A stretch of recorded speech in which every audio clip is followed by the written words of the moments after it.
Een hele goede dag. Ik ga het weer hebben over een legpatroon, omdat jullie dat heel graag willen. Want dat kwam uit in de poll. En daarom ga ik gewoon een aantal video's achter elkaar het hebben over legpatronen. Dat is jullie nu al duidelijk. En dit keer heb ik het over een kruislegging.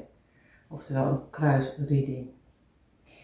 Daar ga ik mee aan de slag. Er vragen zijn over deze specifieke reading, dan hoor ik graag van je. Veel plezier met het kijken. Ja, hier ben ik dan met mijn kruislegging. Je gaat natuurlijk eerst de kaarten schudden. En je gaat natuurlijk ook bedenken welk thema je wil gebruiken. Nou, dit keer hou ik het op het werkthema.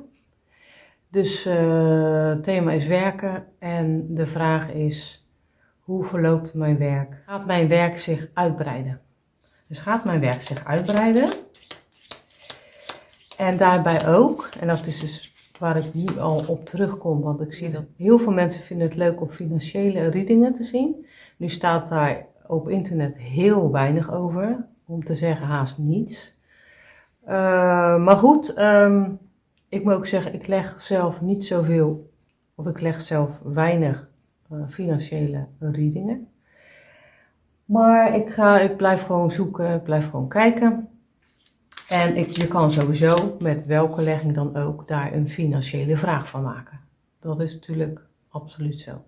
Dus we gaan de legging doen, de kruislegging. En nu met het feit van, ga ik meer verdienen met mijn werk? Er valt al meteen een kaart uit. Het kan te maken hebben met spiritueel werk. Je hebt de kaarten geschud, je hebt de kaarten gewassen, mocht je met de kaarten andersom willen werken. En dan gaan we leggen. Kaart 1, we leggen ze nog even niet dat je ze te zien zijn. Kaart 2 leg je er bovenop. Kaart 3 eronder. Kaart 4 links. Kaart 5 erboven. Kaart 6, die doe je hier. Kaart 7, want je doet hier nog een stapeltje bij. Die leg je eronder.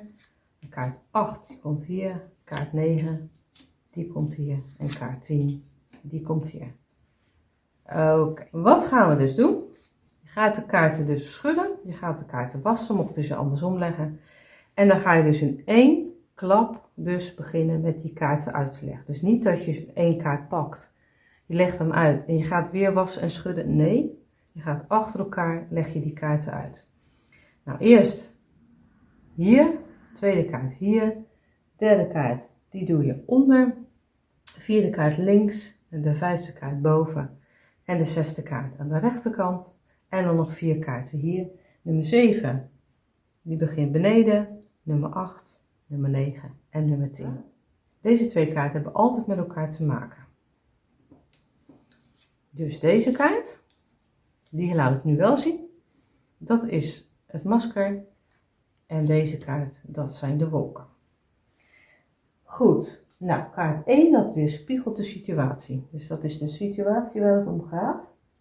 En nou ja, het probleem waar het om gaat, want meestal leg je kaarten als er dus een probleem is. Of als je denkt van nou, ik ben nieuwsgierig.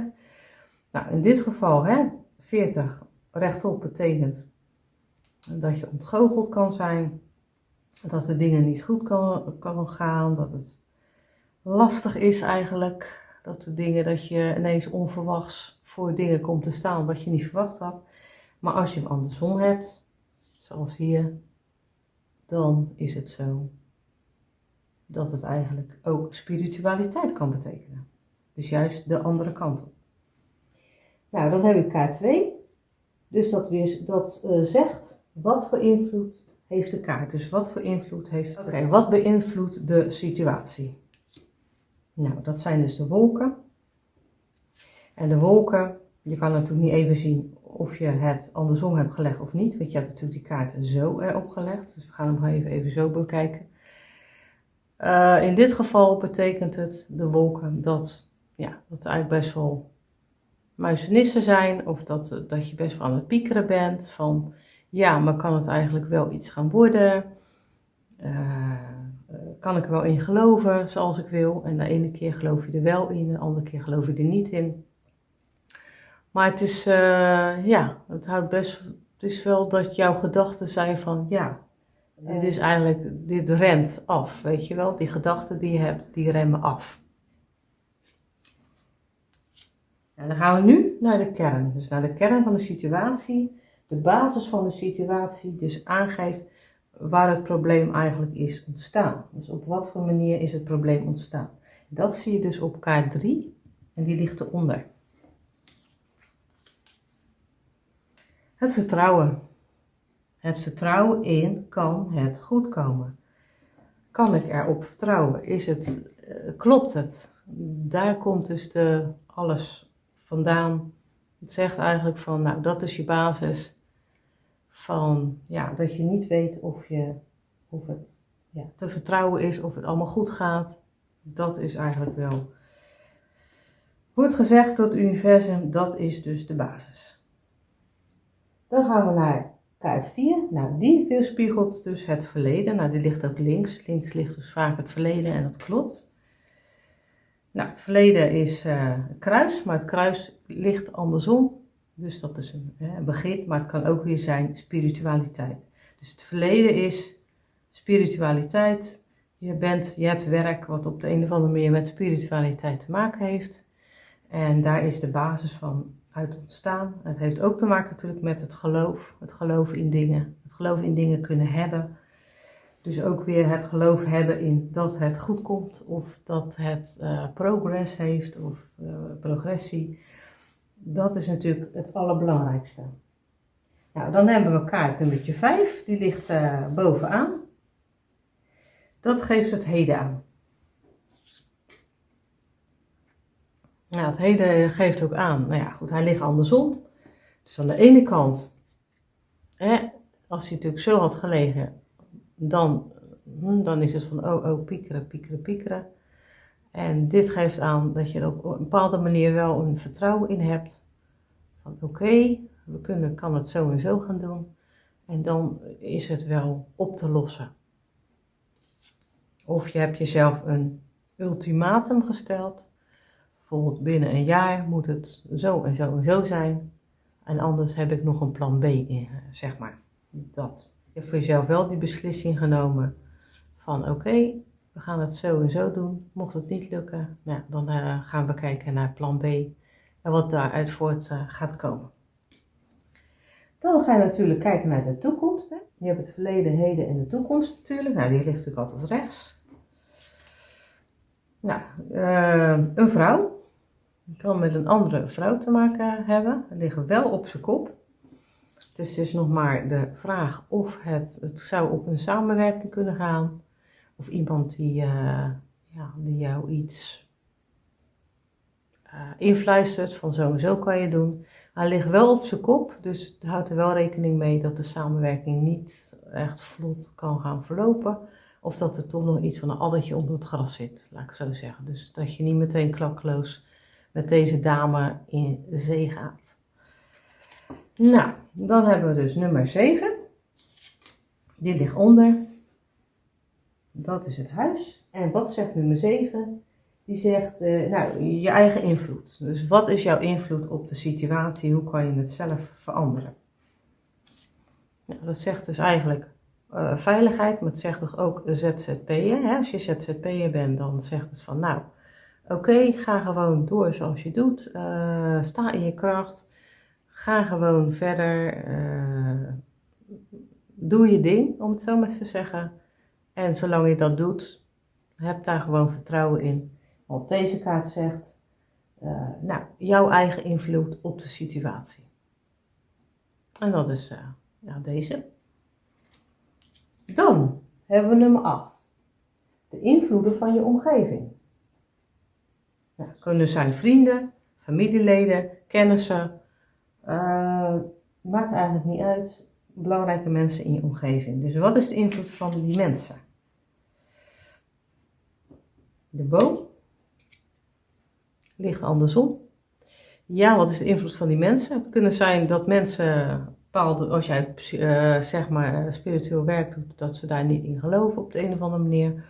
Of dat ze zeggen van, ja, nou ja, dat doe je ding, maar zelf heb ik er niks mee. Dat is eigenlijk wel, kan. Hoeft natuurlijk niet iedereen te zijn. Of, ja, ze bemoeien zich er niet mee. Maar op zich, ja, als ik het zo de kaart zie, is het niet zo dat je daar dan steun van kan ondervinden op de een of andere manier. Dus de invloeden, ja, wat zijn de invloeden? In dit geval valt het wel mee, zeg maar, met de invloeden van de anderen. Nou, dan hebben we nummer 9.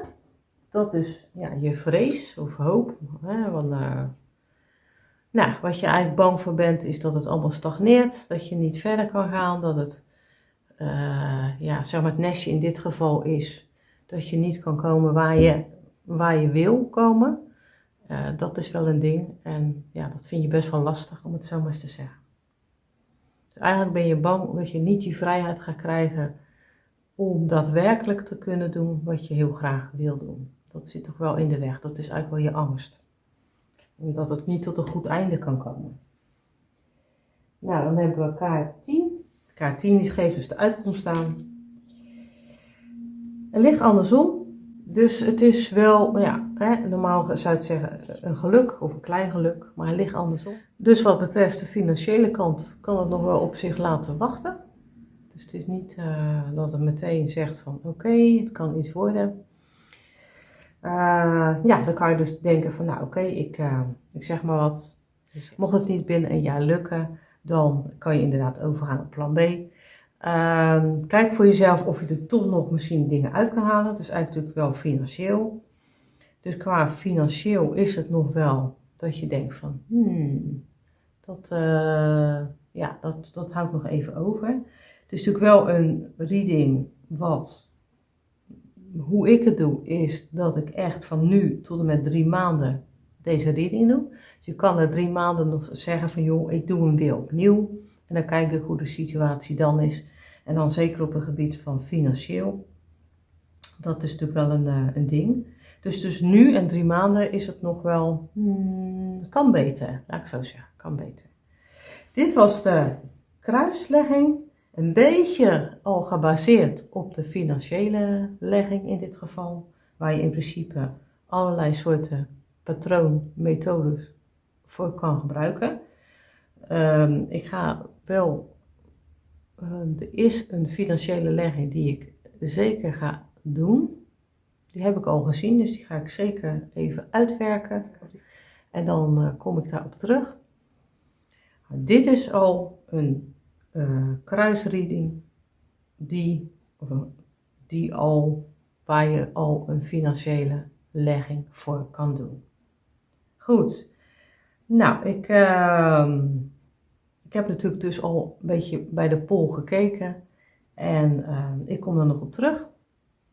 Dus dit is alvast een aanzetje vanwege de financiële readingen. Dus tot de volgende keer weer.